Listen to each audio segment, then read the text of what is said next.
Irish poets, learn your trade. Sing whatever is well made. Scorn the sort now growing up, all out of shape from toe to top. They're unremembering hearts and heads, base-born products of base beds. Sing the peasantry, and then hard-riding country gentlemen. The holiness of monks, and after porter drinkers' randy laughter.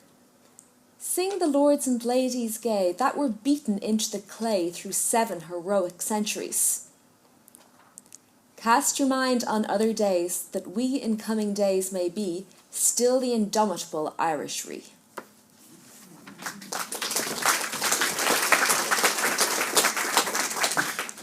Yeats wrote in a letter, "The place that has really influenced my life the most is Sligo."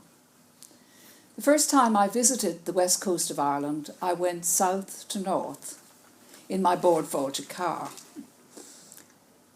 I truly felt as if I was in heaven. Most wonderfully, I couldn't feel any difference between the land and me. I was one with it. The movement is from it to thou, as an Aboriginal poet put it to me. In Sligo, as I stood opposite the Isle of Innisfree, I felt as if I wanted to give something back for what I'd been given, and I began to speak to the land. I will arise and go now, and go to Innisfree, and a small cabin build there of clay and wattle made. That was all I could remember of Yeats' poem, not visited since my Irish school days. I repeated it, and then I felt as if there was something more to be expressed, and I began to sing, accompanying the lines of the poem in improvised song. I didn't know then that I had music in me. Common sense, yes, the eldest of 8 children. Music sensitivity covered over and refound in Yeats' own country. A birth of the new out of ancient primal connection. You can't divorce Yeats from the land that bore him. Just as you can't divorce him from philosophy, poetry, the main women in his life is patriotism. The land evoked a musical lyricism in him. Flavours, not facts. Presence, not power. The mythic, symbolic reality of its inner chambers, apprehended by instinct, imagination, inspiration, and intellect, and returned to verdant earth as poetry, which nominated the Sligo landscape as physical and symbolic being. The Lake Isle of Innisfree was written from its opposite pole of London in 1890. It became his most famous poem.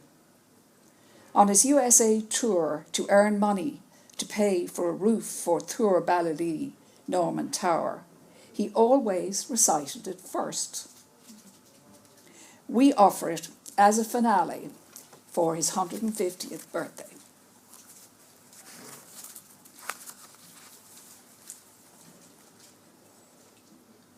I will arise and go now, and go to Innisfree, and a small cabin build there of clay and wattles made. 9 bean rows will I have there, a hive for the honey bee, and live alone in the bee-loud glade. And I shall have some peace there, for peace comes dropping slow, dropping from the vales of the morning to where the cricket sings. There midnight's all a glimmer, and noon a purple glow, and evening full of the linnet's wings.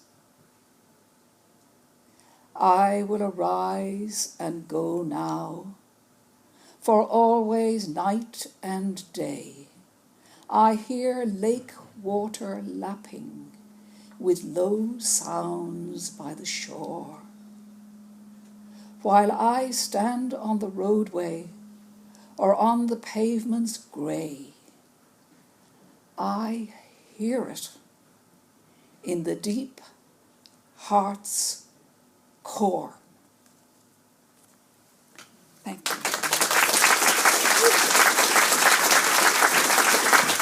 Happy birthday, Mr. Weeks, wherever your spirit leads.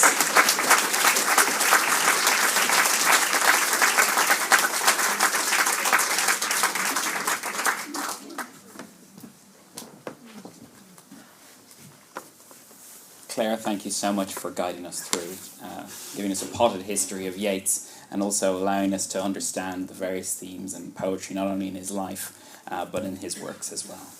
As well as thanking Claire, I'd like to thank our musicians this evening, or this afternoon, Mark O'Connor, Angus Barbary and Kevin Naughton. Shameless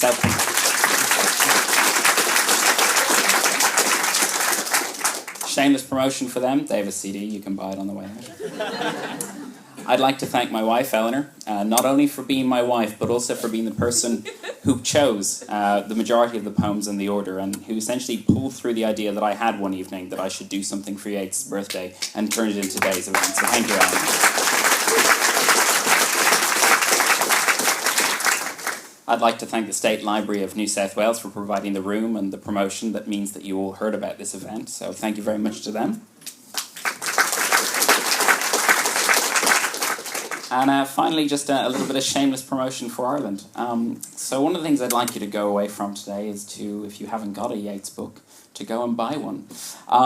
One of the things that I'll be doing for those people who registered on the website is, at some point next week, you'll receive a survey. Please fill in that survey. It asks for your feedback on today's event. If you fill in the survey, you'll be entered into a draw for a volume of Yeats' poetry, so please do that. The other thing I'd like to point out is that Ireland is a wonderful holiday destination. That magnificent heaven, those vistas that we were talking about, the Lake Isle of Innisfree, you can go there. You can see Yeats' 15th century tower, which I think is absolutely wonderful. On the way out, I'm going to have this, which is a guide to the Yeats Trail, which gives you 30% off all the attractions that are there. And also, I'd just like to say that the west coast of Ireland, there's 1,000 kilometres of rugged, hewn driving road called the Wild Atlantic Way that you should check out. I actually checked it out last month. It was great. And finally, I'd also like to say that as well as Yeats and as well as Joyce, Ireland has a lot more than those to offer as well. We've got Wilde, we've got Swift, we've got Shaw, we've got Heaney. We've got a whole load of great authors and poets. And I'd advise you all on your way out to think about buying a volume of their poetry or their story or something like that. So thank you all very much for coming this afternoon.